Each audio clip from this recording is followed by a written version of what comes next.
Assalamualaikum warahmatullahi wabarakatuh. Perkenalkan, nama saya Mutia Zara. Saya dari Fakultas Ilmu Sosial, Ilmu Politik, Program Studi Kesejahteraan Sosial. Di sini saya akan membuat video yang membahas tentang hak dan kewajiban warga negara. Nah, video ini kita awali dengan pengertian umum. Pengertian umum ini terdiri dari pemahaman hak dan kewajiban negara. Hak dan kewajiban ini harus dimiliki oleh setiap warga-warga yang ada di negara tersebut.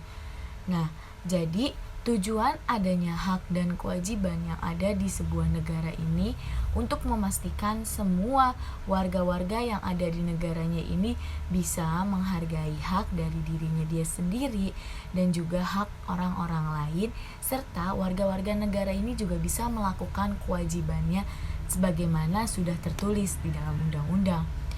Nah, hak sendiri ini bisa dibagi menjadi dua bagian, yaitu ada hak umum atau hak alami dan ada juga hak khusus atau hak hukum.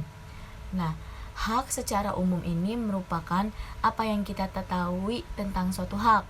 Nah, hak ini itu sementara untuk hak khusus kan ada dua bagian. Kalau untuk hak khusus itu merupakan hak yang udah diatur oleh negara dalam ketentuan khusus dan memiliki ikatan-ikatan hukumnya yang kuat. Jadi kalau hak khusus itu udah ditentukan oleh negara. Nah, kewajiban ini dapat diartikan sebagai suatu keharusan. Selain itu, kita juga bisa nih memahami hak sebagai sebuah tanggung jawab kita. Kewajiban ini merupakan suatu hal yang harus dilakukan karena sudah menjadi tanggung jawab kita. Nah, jika kewajiban tidak kita lakukan, maka ada hukumannya atau konsekuensinya karena kita kan melanggar kewajiban kita. Sekarang pengertiannya menurut KBBI. Hak dan kewajiban juga bisa dipahami melalui arti kata yang tercantum di KBBI. Kata hak dan kewajiban memiliki arti masing-masing yang bisa membantu kita memahami lebih jauh mengenai hak dan kewajiban. Nah, berikut saya berikan pemahaman tentang hak dan kewajiban berdasarkan dari KBBI. Untuk hak sendiri ini diartikan sebagai kewenangan, kekuasaan untuk berbuat sesuatu. Kekuasaan yang benar atas sesuatu, milik atau kepunyaan, dan kewenangan dalam hukum. Nah, menurut arti ini, kita bisa ketahui bahwa hak merupakan sebuah kewenangan dan kebebasan melakukan sesuatu. Namun, kebebasan ini itu harus dilandasi hukum. Sementara itu, arti kata dari kewajiban menurut KBBI adalah sesuatu yang harus dilaksanakan, keharusan, dan pekerjaan.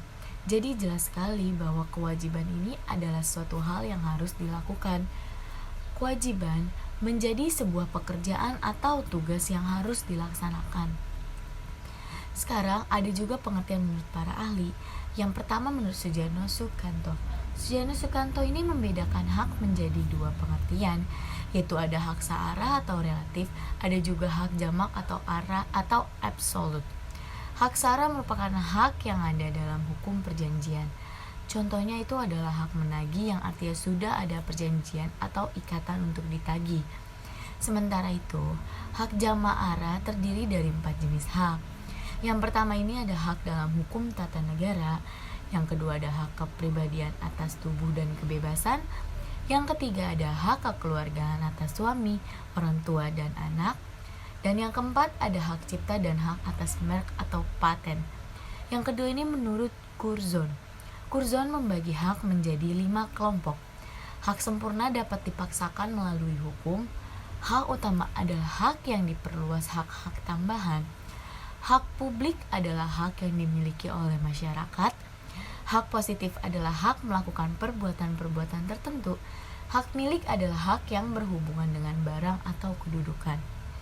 Curzon sendiri juga membagi 5 kelompok kewajiban. Kewajiban mutlak yaitu kewajiban diri sendiri. Kewajiban publik yaitu kewajiban mematuhi hak-hak yang ada di publik. Kewajiban positif yaitu kewajiban menghendaki dilakukannya sesuatu. Kewajiban umum yang berlaku untuk umum, kewajiban primer yang tidak timbul dari perbuatan melawan hukum.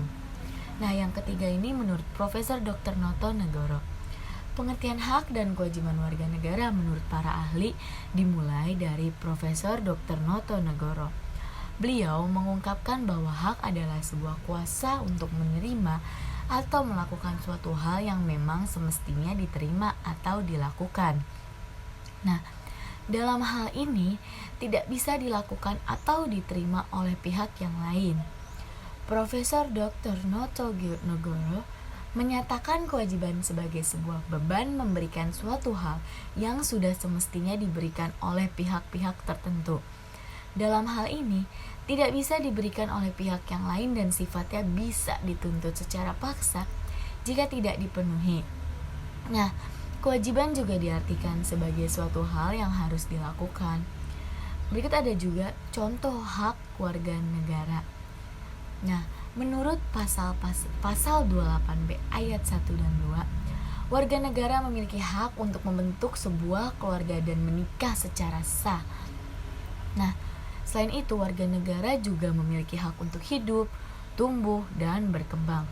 Menurut pasal ini, maka jelas jika setiap warga negara berhak untuk menikah dan memiliki keturunannya secara sah. Selain itu, warga negara juga berhak untuk memiliki kehidupan dengan tinggal di daerah tertentu tanpa menerima diskriminasi. Setiap warga negara ini juga memiliki hak untuk tinggal hidup dengan aman. Aman di sini itu diartikannya tidak ada ancaman kekerasan dan tidak adanya diskriminasi dari pihak manapun. Kemudian, menurut pasal 29 ayat 2 bahwa semua warga negara memiliki hak untuk memeluk agamanya masing-masing. Semua warga negara yang ada di negara tersebut berhak memilih agama atau kepercayaan apa yang akan mereka ikuti dan akan mereka pahami.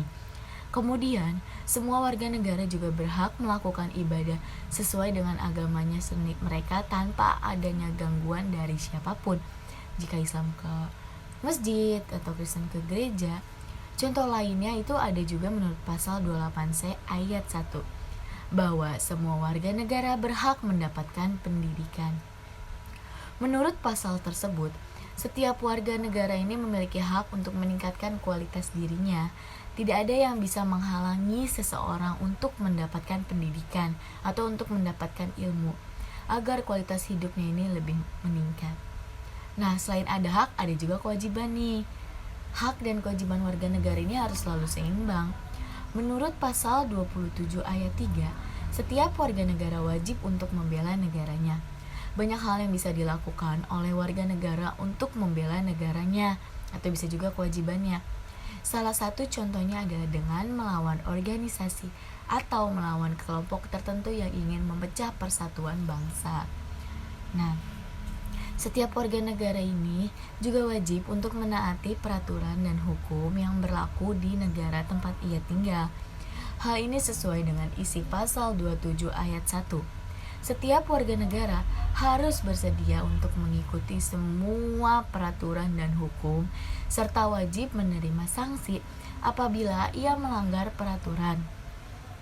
Bentuk kewajiban yang lainnya adalah warga negara ini wajib untuk menghormati hak asasi manusia, seperti pada pasal 28J ayat 1, yang berisikan setiap warga negara tidak boleh memaksakan kehendaknya dan melanggar hak orang lain. Setiap warga negara sendiri wajib menghargai hak asasi orang lain dan tidak melakukan ancaman apapun kepada siapapun. Salah satu contoh hak dan kewajiban yang nyata dan berhubungan adalah sertifikasi guru. Setiap guru wajib melakukan sertifikasi untuk meningkatkan kualitas dan kompetensinya. Setelah itu, mereka ini memilih hak untuk mendapatkan peningkatan gaji sesuai dengan sertifikasi yang sudah mereka dapati. Nah, sekarang ada juga nih hubungan hak dan kewajiban. Hak dan kewajiban ini memiliki hubungan yang tidak bisa dipisahkan satu sama lainnya. Hak dan kewajiban akan selalu berdampingan. Di mana ada hak, nah di situ juga ada kewajiban yang harus dilakukan. Setiap warga negara ini tidak boleh hanya menuntut haknya, tetapi kita juga harus melakukan apa yang sudah jadi kewajiban kita sebagai warga negara di negara tersebut. Hak seseorang ini bisa diartikan sebagai kewajiban bagi negara yang lain. Oleh karena itu, pemenuhan hak semua warga negara ini sangat dipengaruhi oleh ketertiban warga negaranya dalam melakukan kewajibannya. Jadi jelas nih, bahwa diri kita sendiri ini harus tertib memenuhi kewajiban demi mendapatkan hak yang harusnya kita dapatkan dari negara kita. Jadi kita harus melakukan kewajiban kita seperti membayar pajak untuk kita mendapatkan hak seperti hidup aman dan segala macamnya. Dan kita juga agar tidak merugikan orang lain, kita harus menggunakan hak dengan sewajarnya. Kita tidak boleh serakah. Selain itu, kita juga harus menghargai dan melindungi hak-hak milik orang lain sehingga semuanya berjalan dengan seimbang. Nah, pembatasan hak dan kewajiban di sini, antara hak dan kewajiban ini kita ada batasannya. Nah, kita juga harus tahu nih tentang pembatasannya. Ada juga pembatasan hak dan kewajiban yang harus kita pahami agar keduanya ini bisa berjalan dengan seimbang. Setiap warga negara yang memiliki hak dan kewajiban yang diatur batasan-batasannya. Pembatasan hak dan kewajiban ini sebenarnya telah diatur dalam Undang-Undang Dasar tahun 1945. Namun kita harus tahu nih alasan dilakukannya pembatasan hak serta kewajiban. Nah, hak ini perlu dibatasi karena tiap orang ini harus menghargai hak milik orang lain. Nah, jika tidak dibatasi, maka seseorang ini bisa merasa bebas tanpa mempertimbangkan hak-hak orang lain. Sebagai contohnya, setiap orang ini memiliki hak untuk memeluk suatu agama. Nah, hak ini harus dibatasi pada dirinya sendiri. Nah, tidak boleh kita nih melewati batas hak orang lain, dan kita tidak boleh memaksa orang lain untuk memeluk agama seperti agama yang kita peluknya. Warga negara lain juga memilih hak yang sama untuk memilih sendiri agama-agama mereka. Tidak hanya hak, kewajiban juga perlu dibatasi melalui Undang-Undang Dasar. Setiap warga negara memiliki tanggung jawab yang sudah diatur dalam Undang-Undang Dasar tahun 45. Lakukan saja apa yang sudah menjadi kewajiban dan tanggung jawab kita, dan jangan sampai kita melampaui batas melakukan hal-hal yang tidak seharusnya dilakukan. Nah, sekian dari saya, kurang lebihnya mohon maaf. Wassalamualaikum warahmatullahi wabarakatuh.